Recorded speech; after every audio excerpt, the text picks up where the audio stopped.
Students, this is the second part of various pituitary and ovarian hormonal event during the oogenesis. In previous video you have seen the different kinds of the different role of FSH hormones. That is, FSH hormones is responsible for the formation of different follicular cells over the primary and secondary oocyte, that is responsible for the formation of primary follicle, secondary follicle, tertiary follicle and Graafian follicles. Not only it able to form the Graafian follicles and primary follicles, tertiary and secondary follicles, it also stimulate the granulosa cells of follicular cells for the secretion of estrogen hormones and whatever the function of estrogen hormones, that is actually described in the previous video lecture. But in this video lecture we are going to describe the function of LH hormones. Listen carefully.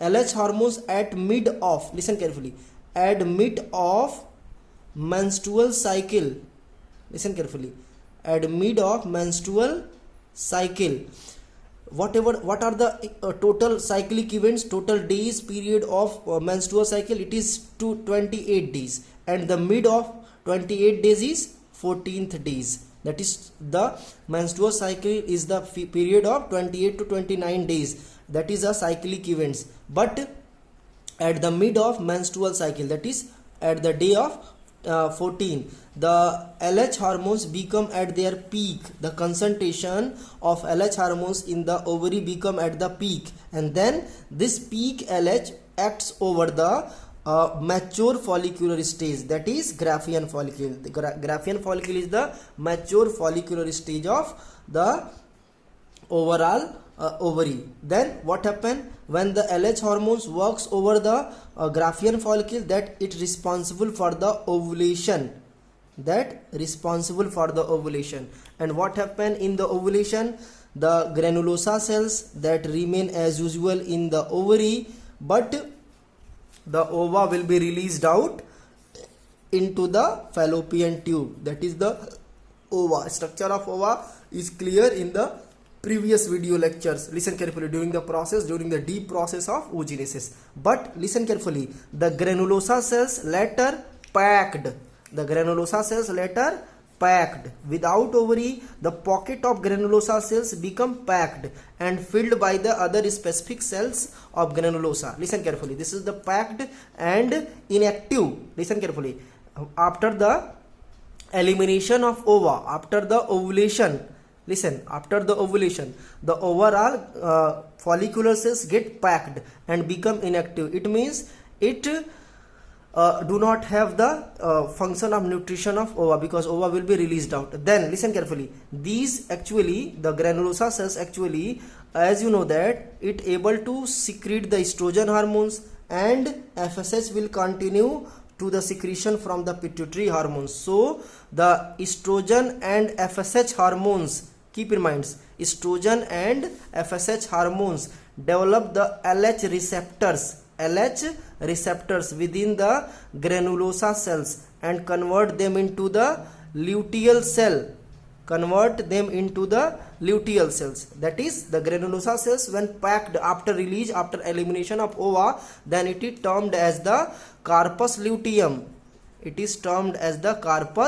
luteum. So corpus luteum कहीं से बन के नहीं आता है, ये चारों तरफ ग्रेनुलोसा सेल्स, बीच में क्या है, oocyte सेल्स. अब oocytes निकल गया बाहर, ये सेकेंडरी oocytes है जिसको ओवा बोलते हैं, ठीक है. लेकिन ये जो पूरा स्ट्रक्चर जो ग्रेनुलोसा का वो पैक हो गया, और अब इससे जो एस्ट्रोजन निकल रहा है वो और प्लस FSH, ये दोनों मिलके इसके ऊपर क्या डेवलप कर देंगे, LH रिसेप्टर्स डेवलप कर देंगे. ठीक है, यहाँ पे दिखा रहा हूँ LH रिसेप्टर्स. लिसन, ये स्पेशल सेल्स है, थोड़े से बिगर इन साइज हो जाते हैं पहले के कंपेयर में, और इसमें बहुत सारे क्या डेवलप हो जाते हैं, LH receptors means luteinising hormones के रिसेप्टर्स डेवलप हो जाते हैं, और ये तब किस नाम से जाना जाता है पूरा structure, the corpus luteum. Listen carefully, it remain in the ovary. Now one important question में appeared, what is LH surge? Very important question. LH surge, SURGE, LH surge. Listen carefully. At mid of menstrual cycle, that is 14th days, when the LH hormones become at peak, then it works over the Graafian follicle and responsible for the ovulation process. Responsible for the ovulation process means ये ovulation तब तक नहीं होगा जब तक LH इस पे काम नहीं करेगा. जैसे ही LH इस पे काम करेगा ये डब्बा खुल जाएगा और इससे ओवा निकल के फैलोपियन ट्यूब में चले जाएंगे. The phenomenon is known as LH surge. तो कैसे डिफाइन करेंगे? At mid of menstrual cycle that is 14th days the peak hormonal concentration of luteinizing hormones secretes or release the ova from the Graafian follicle. That phenomenon is known as LH surge and that responsible for the ovulation. अब आते हैं, इधर आ जाओ. ये ओवा release हो गया, ये ग्राफियन फॉलिकल्स, ये फॉलिकुलर सेल्स सब क्या हो गया, ये कार्पस ल्यूटियम में कन्वर्ट होगा और कार्पस ल्यूटियम में LH रिसेप्टर डेवलप हो गए. अब ये LH रिसेप्टर्स क्या काम करेंगे इसका स्क्रीनशॉट ले लीजिए. अब मैं यहां से आपके कॉन्सेप्ट को आगे बढ़ाता हूं, बहुत ध्यान से सुनेंगे. लिसन, LH रिसेप्टर्स डेवलप हो गया. किससे डेवलप हुआ है? ये इसमें FSH और इस्ट्रोजन ये दोनों ने साथ मिलकर काम किया. ठीक है. अब LH रिसेप्टर इस पे डेवलप हो गया तो क्या करेगा? LH हार्मोन्स अब इस पे काम करना शुरू कर देगा. Listen, then receptors means the things that can receive any things, any object that can receive any things is known as receptors. तो ये अब नाम क्या है? LH receptors. ये किस में है? कॉर्पस ल्यूटियम में. कॉर्पस, ये पूरा सेल्स क्या है? Corpus luteum. ये LH अभी भी कंटिन्यू है. कहाँ से सिक्रीट होना? ये पिट्यूटरी ग्लैंड से सिक्रीट हो रहा है. ठीक है. तो ये LH रिसेप्टर जब सब पे काम करना शुरू कर देगा, सब पे रिसीव करना शुरू कर देगा, सब पे अटैक्ट करना शुरू कर देगा, तो इसको स्टिमुलेट करेगा. किसको स्टिमुलेट करेगा? पूरे ये जो ल्यूटियल सेल्स है, एक एक सेल्स को बोलेंगे ल्यूटियल सेल्स और पूरे स्ट्रक्चर को बोलेंगे कार्पस ल्यूटियम. इस पे LH सब पे काम करेगा क्योंकि सब पे LH रिसेप्टर डेवलप हो गया. तो सब मिल करके एक very special type of hormones फिर सिक्रीट करेंगे. That hormones is known as progesterone. Listen carefully. So progesterone is secreted from the corpus luteum after ovulation. It means after mid of menstrual cycle. Listen, after ovulation the progesterone is secreted from the corpus luteum and before progesterone there was actually the estrogen hormones. ठीक है. Next video lecture में हम ये बताएंगे कि graph क्या है इसका, बहुत इंपॉर्टेंट वो भी टर्म्स है, टॉपिक है, उसको मैं एक्सप्लेन करूंगा. बट यहाँ पे आपको फोकस ये करना है कि अब प्रोजेस्टेरॉन जो कार्पस ल्यूटियम से सिक्रेट हो रहा है वो भी ओवरी से और एस्ट्रोजन भी सिक्रेट हो रहा है वो भी ओवरी से, बट दोनों अलग अलग. एस्ट्रोजन किससे सिक्रेट हो रहा है? फॉलिकुलर सेल से. और प्रोजेस्टेरॉन किससे सिक्रेट हो रहा है? ल्यूटियल सेल से. ये दोनों बहुत इंपॉर्टेंट है, ये आपके कॉम्पिटिटिव एग्जामिनेशन में पूछे जाते हैं. Listen carefully. Now the progesterone is responsible to maintain the thickness of, it maintain the thickness of endometrium wall of uterus. As I have told you in the previous video lecture, the estrogen hormones is responsible for the formation of endometrium wall of uterus. Listen carefully. The thick blood lining is created by estrogen hormones. Listen carefully. Trick मैं दे रहा हूं. Oestrogen को ई से शुरू करते हैं. Oestrogen को किससे शुरू करते हैं? ई से.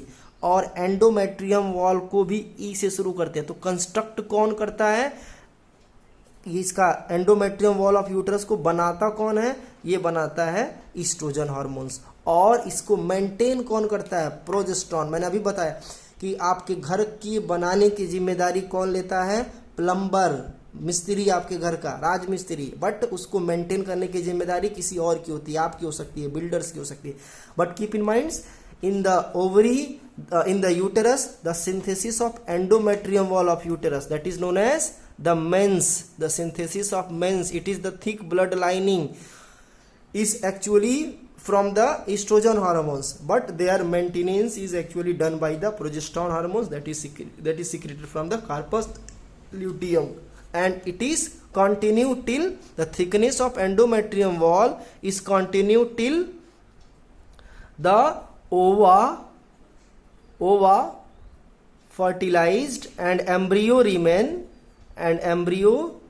remain in the uterus. Keep in mind, जब तक एम्ब्रियो रहेगा, जब तक ओवा फर्टिलाइज होकर के एम्ब्रियो बनाएगा, और एम्ब्रियो जब तक यहाँ पे एम्ब्रियो स्टेज में, listen carefully, don't in stage of baby, जब तक इसमें यूटेरस में एम्ब्रियो रहेगा, यानी कि इससे चिपक जाएगा, प्लेसेंटा बन जाएगा और इससे नरिशमेंट लेता रहेगा, तब तक ये फॉल डाउन होके गिरेगी नहीं, क्योंकि ये मेंटेन करके कौन रखता है, progesterone hormones. That's why during the pregnancy no menstruation occurs in the female. Listen carefully, keep in mind, but what happened when the ova that was released out from the Graafian follicles into the oviduct into the fallopian tube is not fertilized? अगर वो वहां पे fertilise नहीं होता है तो यहाँ पे क्या हो जाएगा, listen carefully, the corpus luteum stop the secretion of progesterone. Listen, corpus luteum क्या हो जाएगा, ये प्रोजेस्टेरोन का सिंथेसिस, सिक्रीशन दोनों बंद कर देगा। कब,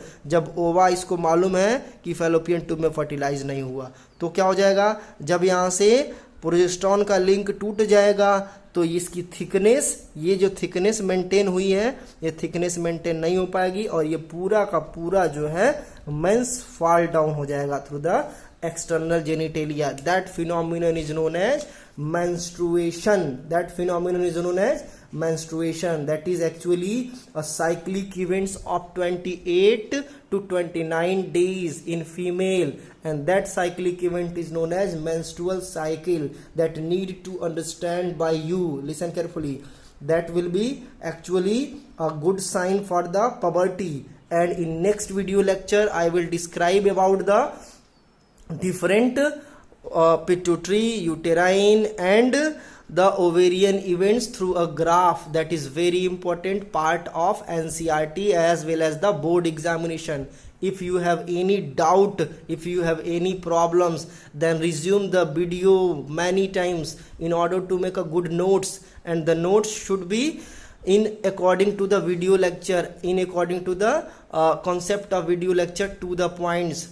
In next video we will describe about the graphical representation of various pituitary, ovarian and uterine events. Listen carefully, uterine hormonal events मत लिख देना, various pituitary, uterine and ovarian events, क्योंकि यूटरस से कोई भी हार्मोन सिक्रीट नहीं होता है। Thank you.